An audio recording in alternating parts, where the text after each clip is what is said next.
میں وہ حقائق بھی آپ کے سامنے رکھوں گا اور آپ کو یہ بھی بتاؤں گا کہ پاکستان کا موجودہ لاک ڈاؤن کب تک چلے گا، کتنے پاکستانی کرونا سے متاثر ہو سکتے ہیں اور لاک ڈاؤن کے نتائج کیا نکلیں گے۔ لیکن میں اس سے پہلے آپ کو چند لمحوں کے لیے 100 سال پیچھے لے جانا چاہتا ہوں۔ 1918 میں یورپ میں کرونا ٹائپ کا ایک وائرس پھیلا تھا۔ وہ وائرس اسپینش انفلوئنزا کہلاتا تھا۔ یہ اٹلی کے چھوٹے سے ٹاؤن کرونا سے نکلا اور اسپین پہنچ کر اس کی شدت میں 1000 گنا اضافہ ہو گیا۔ اسپین اس وقت تجارتی لحاظ سے دنیا کا مضبوط ترین ملک تھا۔ اس کی شپس پوری دنیا میں جاتے تھے۔ لوگ بھی ایک بر اعظم سے دوسرے بر اعظم جانے کے لیے اسپین کا راستہ اختیار کرتے تھے۔ پہلی جنگ عظیم بھی چل رہی تھی اور فوجیں بھی ایک جگہ سے دوسری جگہ آ جا رہی تھی۔ چنانچہ فلو کا وائرس ایک شہر سے دوسرے شہر، ایک ملک سے دوسرے ملک اور ایک بر اعظم سے دوسرے بر اعظم پہنچ گیا اور اس نے پوری دنیا میں تباہی پھیلا دی۔ دنیا اس وقت اسی کنڈیشن کا شکار تھی جس سے ہم آج گزر رہے ہیں۔ لوگ لوگوں کے سائے سے بھی گھبراتے تھے، گلیوں میں لاشیں پڑی تھیں اور کوئی انہیں اٹھانے کے لیے تیار نہیں تھا۔ خوراک اور صاف پانی کا بحران بھی پیدا ہو چکا تھا۔ سیوریج ابل ابل کر ملکاؤں اور بادشاہوں کے بیڈ رومز تک پہنچ گئے تھے۔ برطانیہ میں لندن کے سیوریج کا پانی ان کے پارلیمنٹ ہاؤس تک آ گیا تھا۔ ہاؤس آف کامنز کے ارکان گھر سے جوتوں کا ایک فالتو جوڑا لے کر پارلیمنٹ جاتے تھے۔ امریکہ کی حالت سب سے بری تھی۔ ملک میں اس وقت ریاستوں اور شہروں کو جوڑنے کے لیے کوئی ہائی وے نہیں تھی۔ سول ایویشن ابھی کمرشل نہیں ہوئی تھی، لہذا ہوائی جہازوں کے ذریعے بھی ملک پوری طرح نہیں جڑا تھا۔ صرف ریلوے ٹریک تھے، لیکن ٹرین کی سپیڈ اس وقت صرف 40 کلومیٹر فی گھنٹہ تھی اور میڈیکل سائنس نے بھی اس وقت تک ترقی نہیں کی تھی۔ چنانچہ امریکہ اپنی تاریخ کے بدترین دور میں داخل ہو چکا تھا۔ امریکہ میں اسپینش فلو سے 6,75,000 لوگ مر گئے۔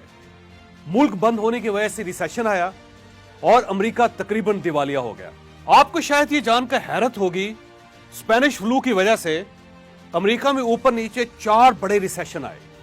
پہلا ریسیشن 1918 اور 1919 کے درمیان آیا اور ملک سے کرنسی نوٹ ختم ہو گئے۔ دوسرا 1920 اور 1921 کے درمیان آیا، ملک سے خوراک ختم ہو گئی، لوگ 1 کلو آلو کے لیے نوٹوں کا بیگ لے کر بازار جاتے تھے۔ تیسرا ریسیشن 1923 اور 1924 کے درمیان آیا، اس میں تجارت اور اسٹاک ایکسچینج دونوں صفر ہو گئی، بازار، منڈیاں اور کارخانے بند ہو گئے۔ اور آخری ریسیشن 1926 اور 1927 کے درمیان آیا۔ اس ریسیشن نے امریکہ کو بھکاری بنا دیا اور امریکہ دنیا سے امداد کی اپیل کرنے پر مجبور ہو گیا۔ یہ صورتحال 1933 تک جاری رہی۔ 1933 میں فرینکلن روزویلٹ امریکہ کا صدر بنا اور اس نے ملک میں کنسٹرکشن کے میگا پروجیکٹ شروع کر دیے۔ پورے امریکہ کو جوڑنے کے لیے 45,000 کلومیٹر لمبی ہائی ویز شروع کی، دنیا کے سب سے بڑے ڈیمز اور ہائی رائز بلڈنگ شروع کی، میٹروز اور ریلوے ٹریک شروع کروائے اور سول ایویشن یعنی ہوائی سفر کو انڈسٹری کا درجہ دیا، اور یوں امریکہ کرائسس سے باہر آنے لگا۔ روزویلٹ امریکہ کا واحد صدر ہے جسے 4 بار صدر بنایا گیا تھا۔ یہ 1933 سے 1945 تک صدر رہا۔ اسے جدید امریکہ کا فادر آف دا نیشن بھی کہا جاتا ہے۔ لہذا آپ دیکھ لیجئے، امریکہ کو اسپینش فلو سے باہر آنے میں 20 سال لگ گئے تھے اور یہ بھی روزویلٹ کی مہربانی تھی۔ ہم اب ایک اور کہانی کی طرف آتے ہیں۔ اسپینش فلو کے دوران کیلیفورنیا امریکہ کی واحد ریاست تھی جس نے ورلڈ آفٹر فلو پر کام شروع کیا تھا۔ کیلیفورنیا میں اس دور میں فارماسیوٹیکل کمپنیاں بنی، ریاستی حکومت نے تجارتی پالیسی بنائی اور ملک بھر کے سرمایہ کاروں کو مفت زمینیں دینا شروع کر دیں۔ پوری دنیا کے ہنرمندوں کو دعوت دی کہ آپ کیلیفورنیا آ جائیں اور انہیں بے شمار مفت سہولتیں دینا شروع کر دیں۔ فلم انڈسٹری کو دنیا کی سب سے بڑی انٹرٹینمنٹ انڈسٹری بنانے کا منصوبہ بنایا، اسلحہ سازی کی فیکٹریاں لگائیں، جہازوں کے کارخانے بنا دیے اور ٹورزم کو انڈسٹری بنانے کا فیصلہ کر لیا۔ کیلیفورنیا 1920 سے 1930 تک 10 سال یہ کام کرتی رہی، اور آپ یہ جان کر حیران رہ جائیں گے، یوں ہی امریکہ ریسیشن سے نکلا، اسپینش فلو ختم ہوا، کیلیفورنیا دنیا کی سب سے بڑی اکانومی بن کر ابھرنے لگی۔ یہ اس وقت بھی دنیا کی 5ویں بڑی اکانومی ہے، یعنی امریکہ کی اکیلی ایک ریاست ریونیو میں دنیا میں 5ویں نمبر پر ہے۔ دنیا میں سب سے زیادہ بلینئرز بھی اس وقت کیلیفورنیا میں۔ کیلیفورنیا میں 162